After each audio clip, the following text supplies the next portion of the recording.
All right, Michael Jackson fans, as you all know, or if you don't know, I have the privilege of sharing a birthday with the king of pop himself. And don't get me wrong, Chadwick, just the news about that took the wind out of my sails. Like, this is going to be a hell of a day. It's been difficult being a Michael Jackson fan over the past year or so, like the whole documentary that came out, what was it, last year? And then the aftermath of that. Technically, documentaries weren't there too, like the initial one and then the Oprah follow up. It's just because MJ, it's almost like, if you remember the movie The Ten Commandments, where the Pharaoh was like, let the name of Moses be stricken from every tablet and monument in Egypt. They had the drum roll. Let the name of Moses be erased from the minds of everyone here and never be spoken again. And then the final words before you pass were Moses. He'll break his own law. But that's honestly what it felt like with MJ. Like after the documentaries came out, the allegations, if you will. I don't even know. I don't even want to call them allegations because they're just so falsified. It's just ridiculous. But from streaming services taking off songs and albums, and some record stores no longer selling them, and radio stations not playing the music, and correct me if I'm wrong, but I want to say not too long before, I think it was like in 2018, where you had the MJ, Britney Spears, Ray Charles on Pepsi bottles and cans, and I think that had already had its run before, so I'm not going to say Pepsi removed that, but it just felt like MJ's legacy was definitely in turmoil, because it was almost like super problematic to be an MJ fan at the time. I mean, MJ fans rose up against everything going on, but at the end of the day, the people who make the decisions, the people behind the curtain were pulling Michael Jackson projects from, being created. Like apparently there's like an MJ show, Broadway, or whatever you want to call it. I don't know the specifics of it, but apparently that's going to be coming out next year.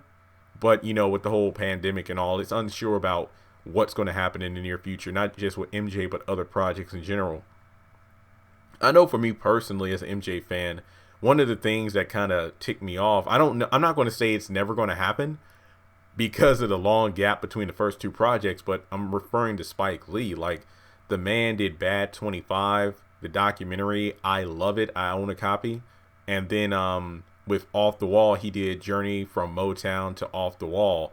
Love that documentary as well. And I'm like, I hope and pray that Spike Lee does one about Thriller. And don't get me wrong, if we get the Thriller one, that'll be the trifecta. And then if Spike Lee never did more, I would be, hey, that's more than enough for me. But at the same time, though, I wouldn't mind having documentaries on the lesser known albums to me. Like, I know of Blood on the Dance Floor, Ghost, Invincible,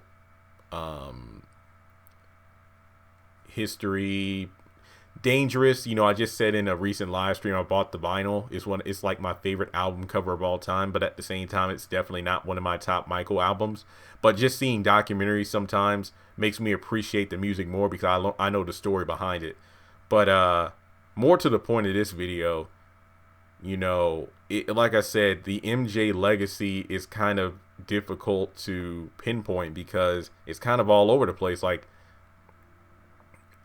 I feel like that documentary definitely was a major step in the wrong direction to erase MJ from, some projects. But at the end of the day, the light at the end of the tunnel is he's definitely not erased from our hearts and minds, because I feel like there are more fans than there are anti-MJ fans out there, because the man was proven innocent. And I'm not going to try to turn this to a rant video, but the man, unlike R. Kelly, was proven, well, no, technically R. Kelly did get off, but you know what I mean. I'm sorry. I'm segueing. I shouldn't do that. But basically, the man was proven innocent in the court of law, but people still want to dig this man up a decade later for some freaking allegations.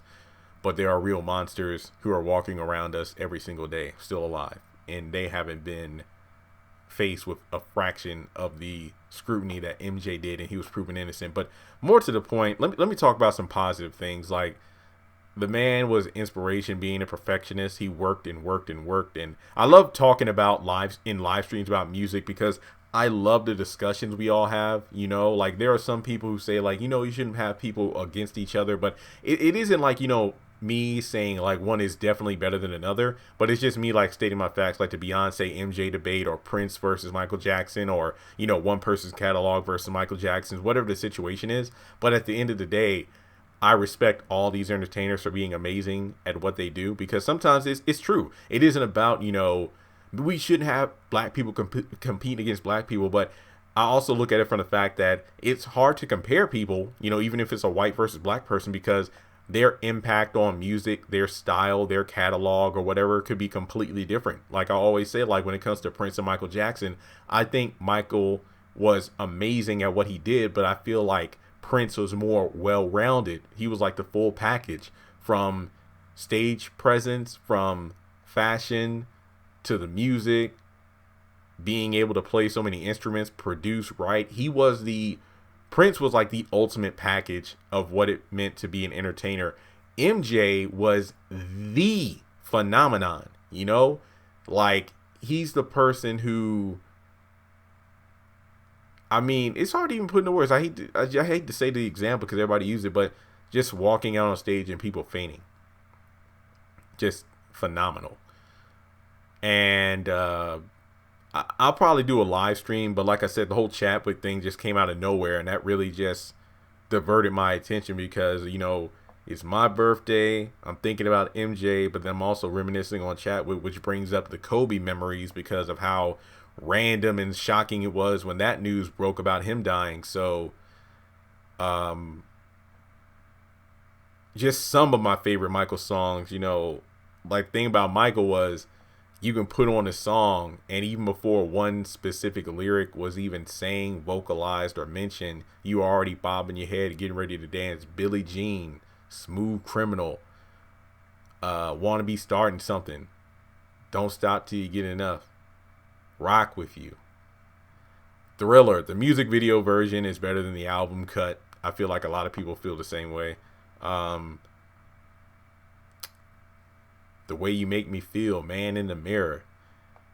Man, I can go on and on. Yeah, I definitely can't wait to do a live stream on this, because I think what I'll do is a Chadwick one first, and then an MJ one, and then a birthday one. I'll do that throughout the day. So, rest in peace, MJ. I mean, this video isn't thought out. It's like, again, just kind of put together because it's just so much going on, and I just woke up like 4 hours ago. But all I gotta say is MJ definitely was inspiration. In my closet, I still got my Thriller, Billie Jean, and Beat It jacket. I haven't put them on in a while, so I don't know if I can still fit them, but I don't know. Maybe I'll give them an old college try later on and see how they fit. I don't know. I did not even try to hurt my feelings on my birthday, but I've danced like him at so many parties with the outfits and had a good time. I still never perfected the moonwalk, though. That's something I'm always mad at myself about. Maybe someday, but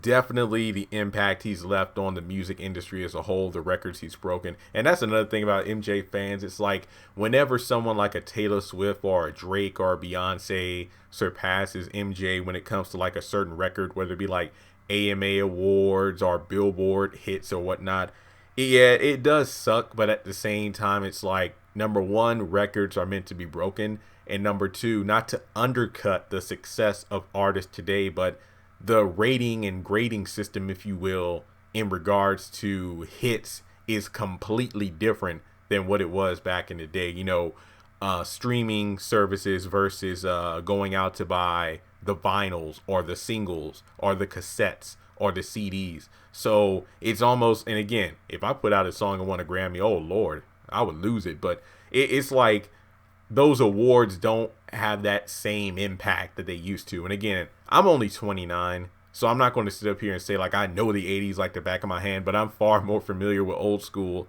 than the new school stuff today, because I honestly don't like a lot of today's music to begin with. But at the same time, it's like, MJ was that dude.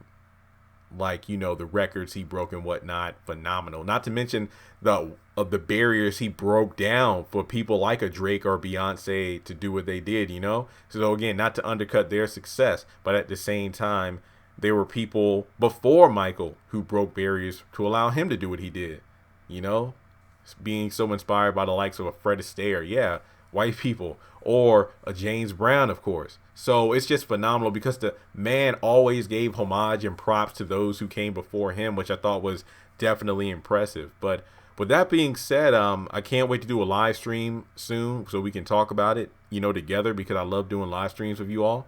And with that being said, thanks so much for tuning in, and I'll catch you all in the next video.